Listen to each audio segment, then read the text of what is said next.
You say Dad.AI. Dad.AI. This is Dad.AI. Now say it really clearly. This is Dad.AI. I can't do that. Try it. This is Dad.AI. Yeah, it is. Dad.AI. This is Welcome to Dad.AI, the #1 podcast at the intersection of tech and parenting. Brian, good afternoon. How are you? I'm doing wonderful. How are you? Fantastic. What's going on? I love it. You know, as we ease into every episode, I thought it might be nice to, after 7 weeks in, let's share a little bit more about who Jakey Boy and Brian are. And so with that lighthearted feel, what is your biggest challenge as a parent? What's your favorite thing about being a parent? Jakey Boy and Brian Man, I guess. 7 episodes in, I can't believe we made it this far. And I love the fact that you're, as always, pushing an icebreaker. So most challenging thing and favorite thing about parents, you ready to go next? Okay. Favorite for most challenging thing, I remember like before my first was born, I was like, oh my God, there's no going back from this. You can't return them. And it felt like from the moment Eden was born 4 years ago, Jonah was born about a year ago, it was just like, that was it. And now they're here and my time will never be the same. And I can't ever not think about where they are, what they're eating. It's not like a dog that you could put into a kennel. It's like straight up persistently in your life. And that is challenging. Like I just remember how much time and flexibility I used to have and just never going back from that. But favorite thing is just the level of progress that I see with these kids. And just like those moments that I'm just like, I can't believe that I have now 2 kids. I remember there was this time when we were in the kitchen and Lauren was throwing grapes at me and I was catching them in my mouth. And both kids were just like belly laughing. Like they're just both watching us, like laughing so hard. I'm just like, this is the best moment of my life. And I've had like 10, my top 10 moments of my best moments of my life happened in the last month. And the top 10 before that happened in the month before that. And it just kind of keeps going up and up. So I'm happy with it, but it is challenging. That's peak athleticism. I will say, like, probably one of our most loyal listeners, my best friend Drew, who has no kids. You know, he's living his best life. He'll tell me about his weekend. Right now he's in Paris and London, and like, yeah, my weekend plans are exhilarating. I mean, look, I think the biggest challenge for me is time. I want to spend more time with Sloan anytime I can get, like, and so carving out those nuggets where you and I are glued to our phones, glued to our computers at all back in hours of the day.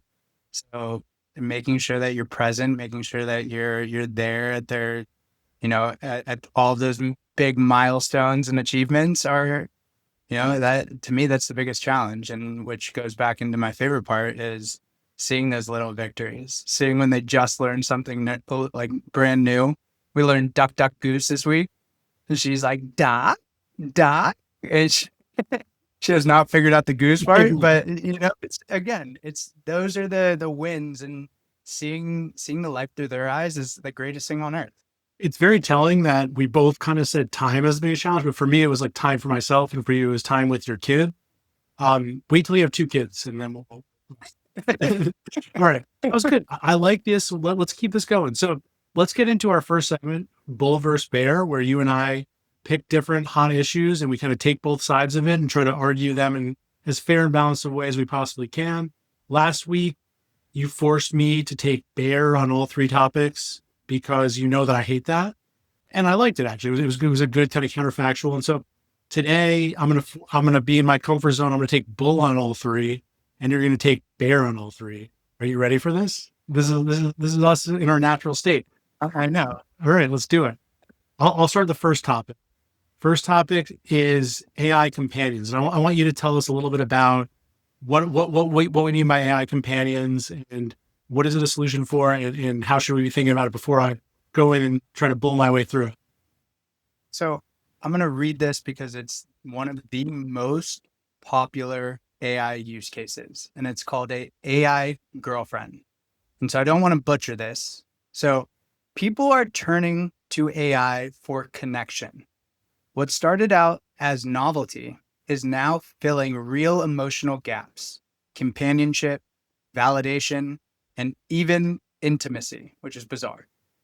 It's weird, growing fast, and increasingly becoming normalized in society. What's your bull case on that one? So before I attempt to bull case that one, girlfriend is obviously a gender term. Is this specifically for men? Again, it might just be AI. It said the topic is AI girlfriend, and we'll flash it on the screen for people. It's very telling, obviously. Yeah. It's so, it's like you used to meet people in a bar. Now you meet people on an app. Next, you meet robots on an app. I guess it's just a natural progression of that. So I guess my bull case will start with this just being kind of the digitization of society, kind of just a natural part of that trajectory.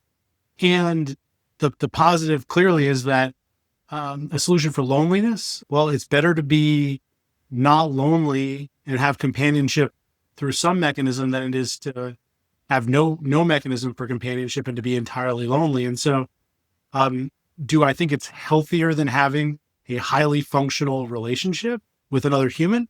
Perhaps not, but it's probably healthier than being stuck by yourself. These bots, especially now with memory, do have the ability to know you and to know what you need and to fill specific intellectual gaps. I hope not intimacy gaps. That does feel a little bit like I can't be that fulfilling in the long term, but at least like intellectual gaps, social gaps, it does feel like it could really fill some very specific problems or gaps. And so I do think there is like a bull case together. Obviously it's also dystopian and there are challenges with it that I'm sure you will tell me about, but like, it's better than nothing for the people that need it, I think. I feel like Larry David on this one. I'm not like, look, there's been so many movies on this. There's like, I think there's one on Amazon, Companion, Jack Quaid, whatever. Like, I think we got to go back to basics as a society, meeting people, having human, like physical touch. Because what are we going to change the love languages of like physical touch is no longer a thing. Like you want digital touch. That's a love language, I guess. I think we, as a society, have become increasingly advanced in a lot of ways, but we've also become so stupid in a lot of ways where we use these tools or companions as a social crutch. And so I think, again, there's nothing that will trump a mother relationship with a son. There's nothing that will beat the relationship that you have with your wife or my wife, right? Like that, you can't beat that. And the same thing goes with, you can't beat the relationships that we have with our kids. There's a physical element there. And so could I have a digital child? Sure. Could we play Duck Duck Goose online? Maybe. But like, I think there's really, we need to go back to basics when it comes to companionship and relationships. You can have these tools as, an accelerant to help you and save you time in some capacity, but to use it as like a buddy or a friend or I don't know, a girlfriend, I think it's a little too much for me. In a utopian implementation of this, where the companion is truly incentivized for your greater good, it would actually act not only as a companion to you and like a stopgap when you're lonely, but it would also kind of push you and coach you on how to achieve long-term satisfaction and like penalize you for not putting yourself out there in some way and kind of continuously follow up and like get you into a healthier situation. I don't think that that's how the models work. They're engagement tools and they want to keep you chatting, but long term, and as these models get smarter, like there is a good here. Like there is a sidekick that will both be a crutch solution for loneliness in the short term, but also a solution for long term satisfaction. So I think there's a benefit for like professional coaches, right? Like they can keep an eye on how you're making career progression, and that there's a use case there from a companion perspective have like, just because you're lonely, you need to talk to a digital companion, go play. Like, there's so many clubs, there's so many communities, there's so many, like, I don't know. I think that there's so many opportunities to get that social interaction. And you could argue some people are more introverts and they don't want to go interact with people in person. Again, we need to get back to basics. I'll go super dystopian here, which is that there is a world with the way that genetic innovation is going that like, not only could you have an AI companion, but you can also, through some weird versions of IVF and genetic manipulation, like have your own child without a companion. So you could have an AI spouse and still parent to a human child. Get me off this planet. There's wrong. We don't need companions. I'm going to Mars with Musk and Bezos. Get me. I do not want to be living in with my digital family in my VR world. I'm so glad we drained this topic because I'm so excited for the next topic. I was stoked when I saw this video this week on Twitter that I sent you. And we'll put it up here, but it's worth actually like hearing the audio of it. So we'll also link to it. There's this viral tweet and kind of going around the internet around celebrity AI tutors. And it basically is a conversation between a user, Sydney Sweeney, and Drake, like AI avatars of Sydney Sweeney and Drake around, I think it's geometry. And it's like complex elements of geometry and like explaining, I think it's like a vector. And it's just like, they are very, like Sydney Sweeney and Drake are very articulately explaining how vectors work. And it's just such a compelling way to like learn a topic, is have these celebrities just kind of like jiving about, teaching you about it. So bull or bear, Brian? Well, I know you're a bear here, but celebrity AI tutors. I think it's fun, maybe for a class, but I don't need to be taught Pythagorean theorem from Drake. Like Sydney Sweeney, sure. Like, but again, maybe for a class.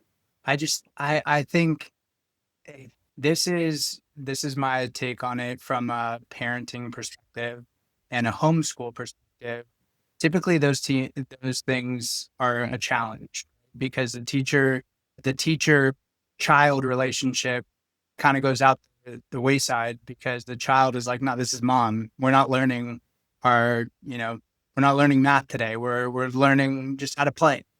And so it's the same notion of like learning from a celebrity. You're looking at them as like an idol. You're not really pumped to learn, your division tables. And so I think it's a novelty. It seems fun initially, but long term, you need that teacher student relationship, not someone that you you think is amazing and you fantasize about them. I think, not for me. Who are you fantasizing about? Okay. So I don't disagree with you. I think maybe the word tutor is also like maybe being misused here. But like celebrity AI educational content, let's just go there. And, in some ways, like how do you get kids to focus? How do you get them engaged? Like it's an incredibly engaging video. And like, I remember that it's vectors, and I kind of remembered some of the things they talked about just because I was like, this is such a cool thing to watch. Imagine like a TikTok or like some sort of like app that is engaging and that has the people you care about, but you're flipping through educational content instead of whatever terrible things are on TikTok. Like I just think it's a way to infuse very engaging content with education that's somewhat unique. And I agree, it needs to be fleshed out further. It would need to be more like would have to like see if I'm understanding. It would have to kind of ask me questions, but like in theory, like I think it's a great proof of concept for what's possible in terms of like one-to-one, hyper engaging, hyper personalized educational content. Yeah, that element I for sure agree with. And you and I talked about Alpha School, right? Mm-hmm. I think that is a phenomenal use case about personalized education. When you bring in celebrities, I just think it's unnecessary and probably a waste of effort and energy. All right. Third topic, AI as a mental health coach.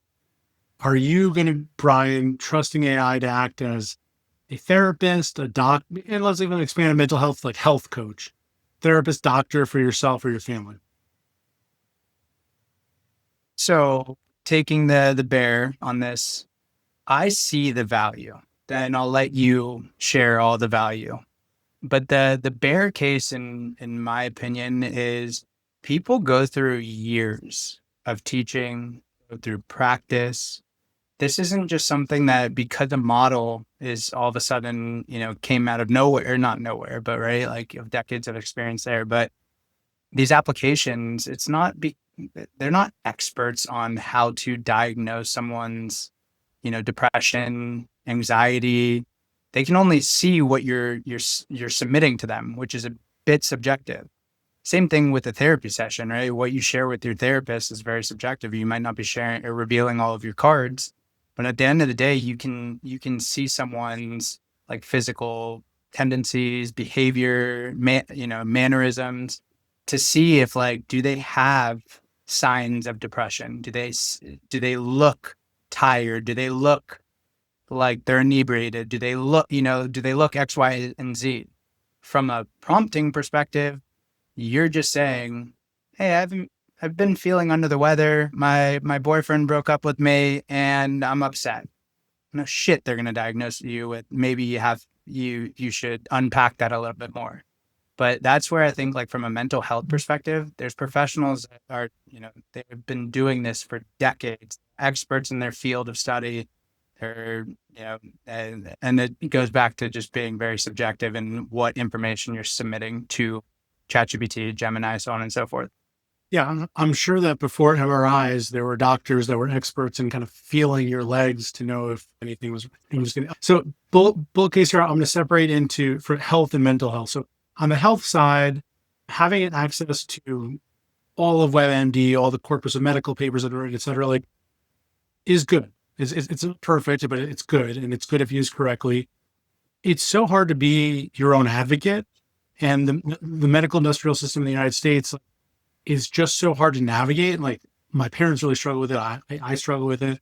And it's having this kind of coach and kind of guide that isn't the end all be all, should not be prescribed drugs based on it, but just to kind of point you in the right direction. Like I use One Medical, like they're fine, but they're kind of useless as like a general practitioner. Yeah. Having like a quarterback that can say, this is worth going to a specialist for, this is not worth going to a specialist for. You should, there are things that you should do yourself first to check it, whatever, like all those kind of early warning signals, and just knowing like this is a real problem. You shouldn't just be ignoring the fact that this has been happening for a week. It is a really good kind of first layer behind obviously an expert, whatever, but I hope it means like less frivolous doctor's visits, more correctly guidance to specialists, all that kind of stuff. So health as a whole, I think there's a real role to be played here. I hope that there's a more specialized app that comes out that's like a general consumer app that like becomes the health aid. But I do think like generic ChatGPT like has pros and cons here, and it has some bias built into it. Right. Mental health kind of going there, like I'm incredibly bullish on, again, not replacing therapy, but like my problem with therapy is this human on the other side is like taking notes, or mostly this, maybe some of this, and then they might like the notes before, and they have 1,000 other patients, and they don't like, I have to like constantly like re-educate, rewrite, whatever. Like the corpus of memory that I've created with my therapist, like should exist in every single session, and I should never have to repeat myself, and everything should build upon everything I've previously said. I like take crazy notes in therapy, upload them into an LLM, and it allows me to like see trends, see impact, all that kind of stuff. And I think if nothing else, it's a co-pilot that both sides should have access to. Like it should be recording every session. It should be kind of giving you pop-ups throughout the session. And then I do think that at some point it'll get good enough that like talk therapy is probably more efficiently done, like more efficiently done with a robot, where it's not taking an opinion. It's just like, tell me more about that. Oh, you said this. How does this relate to that? Like that level of therapy, I do think might be better gone away. And then like, there's a much deeper forms of therapy that will always have to remain. Well, and like you said, on the health perspective, like getting a second opinion, like there's so many cases of that. I saw 2 cases this past week where a guy's wife like went in for a regular appointment to a dermatologist. Dermatologist was like, it's just swollen, it's a cyst, it's fine, you'll be fine. And so she turned ill that night, and so the guy submitted all of the medical records into ChatGPT. In ChatGPT, your boy Chuck said, "Get to the ER right now." And sure enough, the woman was turning septic. And so, that's a prime use case of just having an immediate second opinion. You do not need to wait for the morning to go to urgent care or get a response from your doctor. That's a prime use case. Getting am I depressed feedback? Nah, maybe not for me. Let's get into the news of the week. So we're going to start out with Apple's research called The Illusion of Thinking. Now, for any of the dads or parents out there, you're probably like, what the hell does this have an impact on me? And I think it's really important to call out because Apple, during their big announcements last week, they tried to throw a little bit of shade on all of the generative AI hype. And again, for better or for worse, they spent boatloads of money on this report. And look, they threw some really cold water on a lot of the hype and a lot of the excitement around OpenAI, Anthropic, so on and so forth, where the report someone said the report stated this: GenAI systems cannot reason. They are not intelligent. They are just guessing. They do not think. They will never think. The technology is based on false premises to begin with. What the study showed was this: when you strip away clever prompting and pattern matching tricks, large language models consistently fail at tasks that require multi-step reasoning or abstract logic. They appear to solve problems only when the answers are memorized or embedded in the training data. So once you test them outside of that comfort zone, their performance collapses. The conclusion: these models are not thinking. So when I read this, I was like, oh my God, ChatGPT they're frauds. But I know my buddy here, you probably are scratching your head thinking maybe this is probably a little bit incorrect. Yeah, I mean, putting aside Apple's dog in this fight and the fact that they have a lot to lose through the ascendancy of AI based on their current strategy, like put all that aside. Aren't we all just pattern matching machines? Aren't we all just guessing? And aren't we all just using what's in memory? I can give my thoughts, but also, as I think you and I talked about, Claude actually co-authored a rebuttal paper to this that recently came out, which I think is a really great marketing tool, at least, on some of the methodology challenges around this. I mean, it was definitely created with a very purposeful goal to debunk, and the evaluation criteria were very strict. And, we can kind of I think that there's like a back and forth that could be had around all of that kind of thing. Like, how do you actually prove intelligence? How do you actually evaluate intelligence? And all of that, it feels like there's like very clearly two sides to that are both not totally invalid. So I don't disagree entirely with the paper, but I also think that it doesn't, the conclusion you draw from it's hard to draw a conclusion from it, because reasoning models do perform better on all the benchmarks. Why do they perform better? Is it because they're thinking, or is it because they are better at pattern matching? Maybe it's because they're better at pattern matching, but they do perform better. And I've personally, just anecdotally, like O3 Pro, which came out 2 weeks ago, has like, it feels like, or like AGI, like it feels like I'm actually now working with something that is truly smarter than me. And the outputs that I'm getting, like we're remodeling our kitchen right now, and I've been using it like so heavily this week on that, and just like the way that it's thinking about planning out, taking in inputs. Like, I am just like truly at a point where I can take my hands off and just like let it work, and it's getting incredibly good. And so, I don't think that Apple.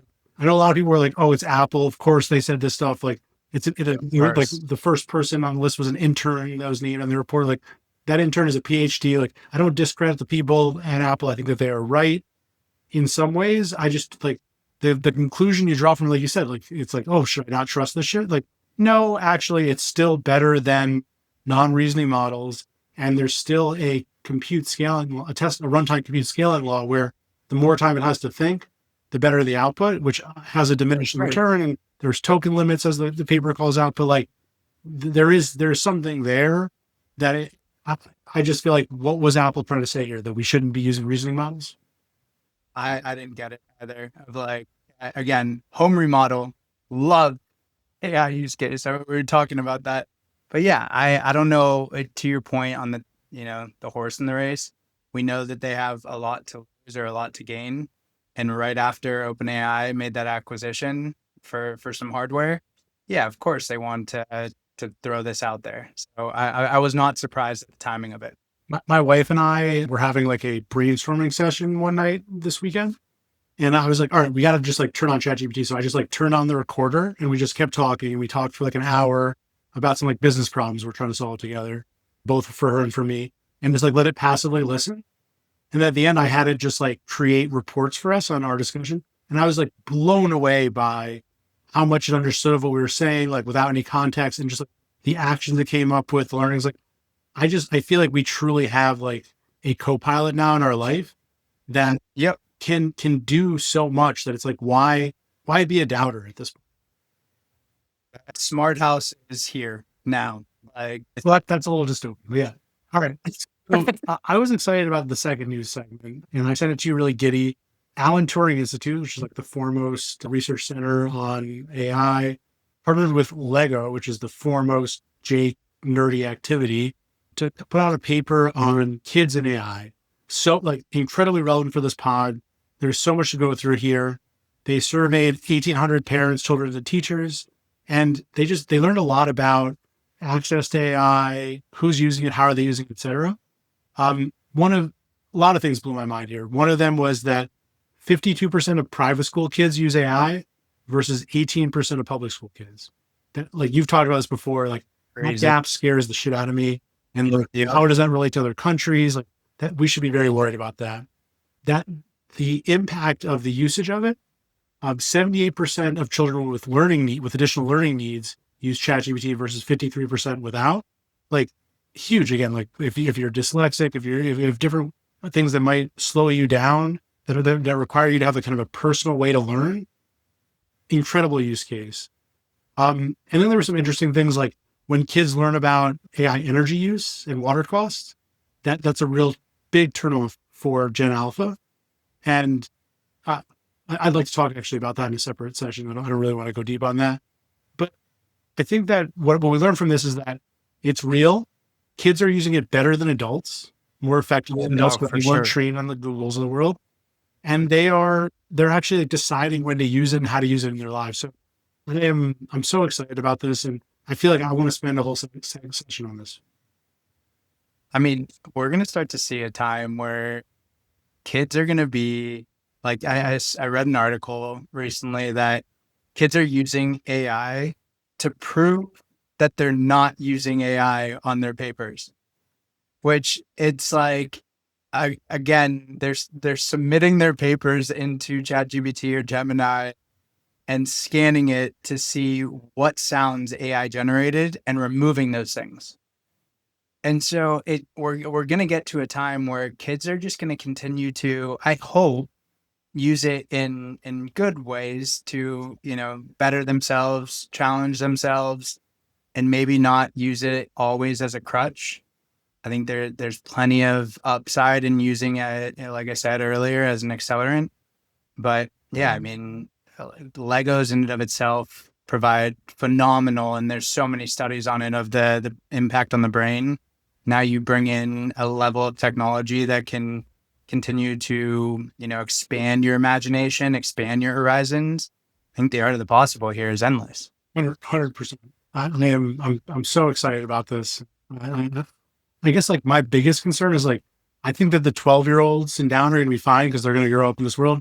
I think that the human eyes are fine because we're de-risked. It's like the 18 to 25-year-olds that are not adopting this right now, like that's the only thing I'm concerned about. And I'm concerned about our friends that don't work in this space, or like even my sisters who don't know anything about AI. There's going to be a complete, like from a millennial and Gen Z perspective, there's going to be a massive divide of the people that are embracing it, sinking their teeth into it, adopting it, using it, and then the people that are just like too overwhelmed and just are scared of it. There's going to be a massive divide in what that means from a wealth perspective, what that means from a knowledge perspective. Yeah, I hope we live to see how that plays out. Stavis sisters, come on the pod. Let's talk about it. Let's figure out a way to get you guys using it. Yeah, that would be an amazing episode, actually. Great. All right, so we're going to close out with my favorite, a community spotlight, and truly my favorite because it's a basketball topic. Now, again, most parents are like, what on earth could AI be doing with basketball? And this isn't from an analytics or stats perspective. This is purely because growing up, I had a basketball coach, I had trainers, I played religiously, and parents probably spend an inordinate amount of money on that. But this guy, Linus, actually shows this unbelievable use case where he recorded a video and sent that video into Gemini 2.5. And his prompt was, count my shots, track my movement, and give MJ, Michael Jordan, style feedback. And so he didn't do any fine tuning. He didn't do any editing. And the AI picked it up immediately. And so the AI tracked his positioning. It counted the made shots, missed shots, and actually gave feedback as if it was Michael Jordan himself coaching this gentleman. And so I thought it was amazing that like you could apply this to your kids' basketball or soccer or football or baseball, like whatever sport. Could be gymnastics, could be dance, it could be anything. And adjusting the prompt based on who that, person is that you want them to emulate. And so again, I love these types of use cases where it brings this technology into our backyards or into our households and to make us a better member of society, helping our kids improve their jump shot or how they're kicking a soccer ball. So I loved this one. Yeah, I mean, this is like the most beautiful demonstration of multimodal I've ever seen. Gemini 2.5 Pro has kind of parallel capabilities across text, video, audio. And so the ability to take in this video, provide kind of frame by frame, 1 FPS level analysis on it, what was not possible a couple months ago and it is possible now. And then obviously like no mere mortal could then like code up the way that video did, but like that will become an out of the box capability very soon. And just like, we're already collecting a lot of this data. I would imagine that like, if you take this, like my nephew's like little league games now that are all being recorded anyway, you're now going to have like ESPN level commentary on it. At the end of each game, they'll get like a report afterwards. Like the level of kind of like major league level scouting and analysis is now possible at the little league level. Like it's cool. It's also like obviously like a little intense. But I love it. So you want Sloan to be recorded and analyzed? Oh, she's going to be like Caitlin Clark. I tell everyone that. It's a fact. But you're okay with her data being captured to enable it? Now we got to go back to the data guy. You couldn't just let me like live on that Kobe environment, Caitlin Clark environment. I couldn't. And that actually brings me to the Ali Miller thing I sent you of like taking pictures of all the students. Like Ali Miller posted this thing of like professor taking pictures of all their students and like showing what they look like when they're adults. And like, I do think like the problem with all of this is you're just feeding more information into a system you don't understand. And there is just something, there's a dark side to all of this, but let's end with something later. It reminds me though of when people were like taking photos of themselves and uploading it in Russia, ended up getting all of our faces. And when you're doing that to a 13-year-old, a 12-year-old, yeah, it's a slippery slope. All right, well, let's end on a positive note, Brian. All right, parents out there, shoot your shot like Kobe with love. Dad.AI. This is Dad.AI.